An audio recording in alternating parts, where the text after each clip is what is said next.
In Bhagavad Gita 3.27, the third chapter 27 shloka, it is said that Prakriti Kriyamanani Gunai Karmani Sarvasha Ahankara Vimudhatma Kartaham iti manyate.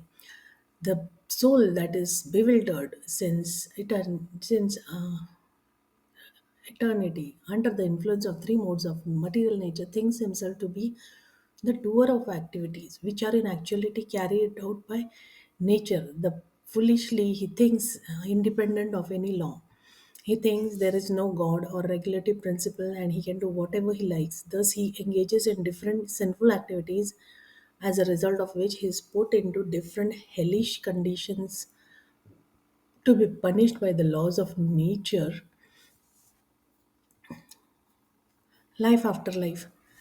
The basic principle of his suffering is he thinks foolishly himself to be independent, although he is under strictly control of laws of material nature. These laws act due to the influence of the three modes of nature and therefore each human being. These laws act due to the influence of the three modes of nature and therefore each human being also works under three different types of influence. According to how he acts, he suffers different reactions in his next life or this life. The religious persons act differently from atheists and therefore they suffer different reactions. But the reactions are there. There are 28 hells as described by Shukdev Goswami.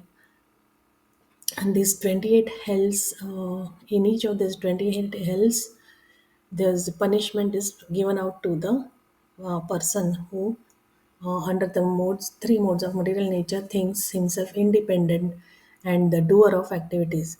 A person who steal another's money or his wife or possessions is put in the hell known as tamishra.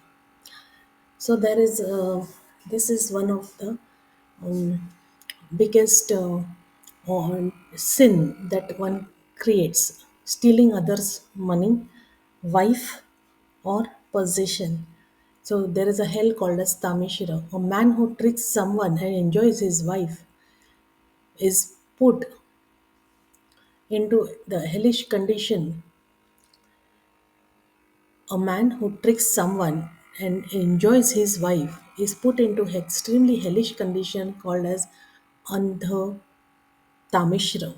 A foolish person absorbed in the bodily concept of life, who on the basis of this principle maintains himself or his wife and children by committing violence against other living entities, is put into the hell known as a foolish person. Again, I read, absorbed in the bodily concept of life.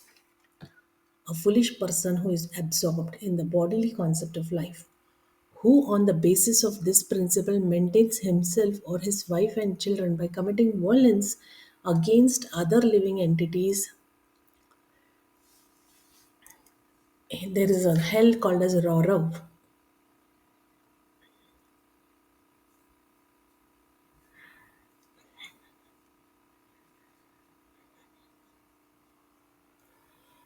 A foolish person absorbed in the bodily concept of life, on the basis of this principle, maintains himself or his wife, children by committing violence against other living entities, has to suffer in a hell called as Raurav. The animals there he killed take birth. There, the animals that he killed takes birth as creatures called Rurus and cause great suffering for him. Those who kill different animals and birds and then cook them are put by the agents of Yamraj into a hell known as Kumbhipak, where they are boiled in oil. A person who kills Brahman is put into the hell known as Kalasutra, where the land perfectly level and made of copper is as hot as an oven. The killer of a Brahman burns in that land for many years. One who does not follow scriptural injunctions but does everything whimsically or follows some rascal is put into the hell known as Asipatravan.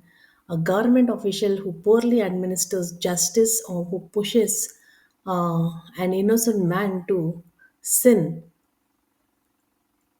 is taken by Yamraj to the hell, to assistance of Yamraj, to the hell known as Shukramukh, where he is mercilessly beaten.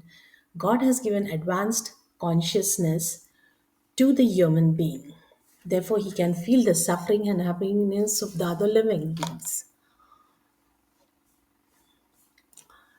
Then, the human being who is bereft of this, his conscience is prone to cause suffering for other living beings. The assistance of Yamraj puts such a person into the hell known as Andaku, where he receives proper punishment from his victims.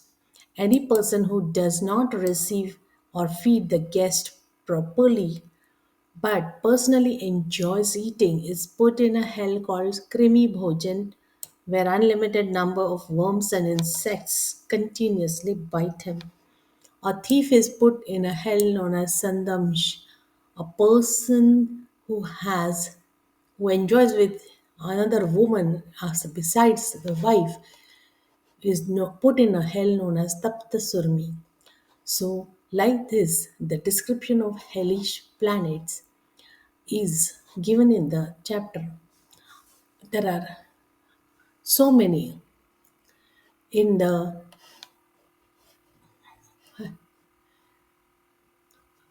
given out. So, a person who violates etiquette by not showing proper respect to superiors is put in a hell called as Sharakardam. Then a person sacrifices human beings to Bhairav is put in another hell called as Rakshogan Bhojan. So one who imprisons a living entity within a cave is put into the hell known as Avat Nirodhan. One who imprisons a living entity within a cave is put into the hell known as Avat Nirodhan. One who imprisons a living entity within a cave. A person who shows unwarranted wrath towards a guest in his house is put in a hell. So, a person maddened by possessing riches and thus deeply absorbed in thinking of how to collect money is put in a hell known as Suchimo, who is maddened by possessing riches and deeply absorbed in thinking how to collect money. So, after describing the hellish planets, Surikshikdev Goswami describes how pious persons are elevated to the highest planetary system where the demigods live and how they come back to the earth when the results of the pious activities are finished. Now, finally, he describes the universal form of the Lord and glorifies the Lord's activities.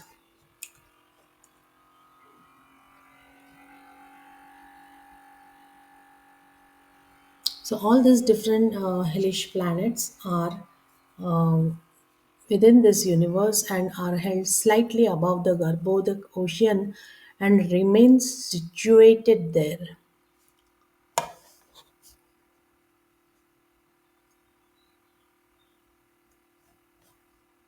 We'll continue reading today. I'll stop here. We'll continue reading daily about it tomorrow.